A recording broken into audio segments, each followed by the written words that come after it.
Good morning all of you. In the previous lecture we will discuss about pointer within array. Okay. In this video lecture we will discuss about pointer to structure. How pointer work with structure. We can also use pointer with structure. આપણે પોઇન્ટરની સાથે સ્ટ્રક્ચરનો use કરી શકીએ છીએ. Like other built in data type hold the address of pointer variable. જેવી રીતે pointer variable છે, બીજી કોઈ પણ ડેટા ટાઈપનું વેરિયેબલ છે એમનું એડ્રેસ પોતાની અંદર સ્ટોર કરે છે. સેમ એ રીતે આપણે સ્ટ્રક્ચરનું એડ્રેસ છે પોઇન્ટર વેરિયેબલની અંદર સ્ટોર કરાવી શકીએ છીએ. Same way pointer can store the structure variable address and after that it can handle the whole structure member using arrow operator.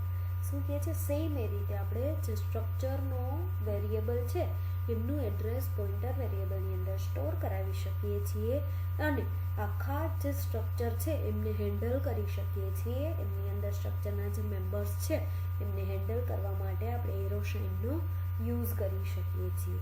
બરાબર, આ વસ્તુ આપણે જોઈ લીધી છે જ્યારે આપણે સ્ટ્રક્ચર ચેપ્ટર જે છે, સ્ટ્રક્ચરનું ચેપ્ટર જે છે જોયું હતું ત્યારે આપણે આ જે પ્રોગ્રામ છે આ સેમ પ્રોગ્રામ જોઈ લીધો છે. સ્ટ્રક્ચર અને પોઇન્ટરને એકસાથે કેવી રીતે યુઝ કરવું. બરાબર, આ પ્રોગ્રામને જોશું એટલે આપણે વધારે આઈડિયા આવશે કે આ વસ્તુ આપણે આગળ જોઈ લીધી છે. બરાબર, જોઈએ. Include stdio.h, include conio.h, include string.h. સ્ટ્રિંગને રિલેટેડ કોઈ ફંક્શન યુઝ કરવું છે તેના માટે string.h હેડર ફાઇલનો યુઝ કરવો પડશે. એક સ્ટ્રક્ચર ક્રિએટ કરેલું, સ્ટ્રક્ચર કેવી રીતે ક્રિએટ કરવું એ આપણે આગળ જોઈ લીધું છે. સ્ટ્રક્ટ કીવર્ડનો યુઝ થશે, ત્યાર પછી સ્ટ્રક્ચરનું નેમ આપવામાં આવશે, બ્રેકેટ સ્ટાર્ટ કરવામાં આવશે, ડેટા ટાઈપ અને સ્ટ્રક્ચરના મેમ્બર જેટલા પણ મેમ્બર્સ લેવા છે એટલા મેમ્બર્સ લખવામાં આવશે, બ્રેકેટ ઓવર કરવામાં આવશે. સ્ટ્રક્ચર વેરિયેબલ ડિક્લેર કરવો છે તો ત્યાં સ્ટ્રક્ચર વેરિયેબલ ડિક્લેર થશે અને પછી સેમિકોલન કરવામાં આવશે. આ એની સિન્ટેક્સ છે. બરાબર, તો જોઈએ. સ્ટ્રક્ટ કીવર્ડનો યુઝ કર્યો છે, સ્ટ્રક્ચરનું નેમ આપ્યું છે EMP, બ્રેકેટ સ્ટાર્ટ કર્યો છે મેમ્બર્સ લેવા માટે પહેલાં ડેટા ટાઈપ અને મેમ્બર્સના નેમ. બરાબર, તો ઇન્ટીજર, આઈડી અને બેઝિક સેલેરી, કેરેક્ટર, નેમ અને ફ્લોટ, DA, HRA અને GS. આ બધી વસ્તુ આપણે આગળ જોઈ લીધી છે. બરાબર, બ્રેકેટ ઓવર કર્યો છે. E1 નામનો એક સ્ટ્રક્ચર વેરિયેબલ ક્રિએટ કરેલો છે, સાથે સાથે સ્ટાર P મીન્સ કે પોઇન્ટર વેરિયેબલ પણ ડિક્લેર કરેલો છે. બરાબર, વોઇડ મેઇન ફંક્શનની અંદર આપણે શું કર્યું? CLR P equal to ampersand E1. Pની અંદર E1 સ્ટ્રક્ચર વેરિયેબલ જે છે એમનું એડ્રેસ સ્ટોર કરાવેલું છે, પોઇન્ટર વેરિયેબલ ઇનિશિયલાઇઝ કરેલો છે. ત્યાર પછી હવે આપણે સ્ટ્રક્ચરના મેમ્બરને એક્સેસ કરવા માટે પોઇન્ટર વેરિયેબલનો યુઝ કરી શકશું અને સાથે સાથે આપણે શું કરી શકશું? એરો સાઇનનો યુઝ કરવાનો રહેશે.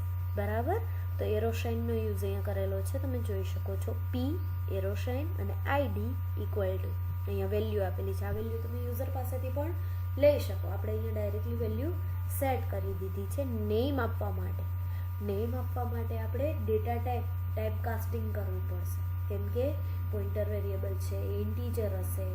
બરાબર, અને આપણે જે નેમ આપવાનું છે કેરેક્ટરમાં હશે એટલે ટાઈપ કાસ્ટિંગ કરવું પડશે. એટલે strcpy નો યુઝ કરેલો છે. P એરો સાઇન અને નેમ, ડાયરેક્ટલી અહીંયા નેમ આપેલું છે.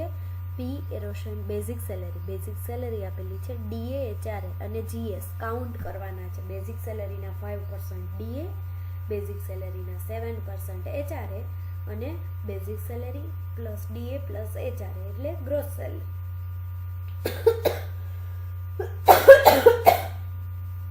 આ રીતે કાઉન્ટ કરેલું છે.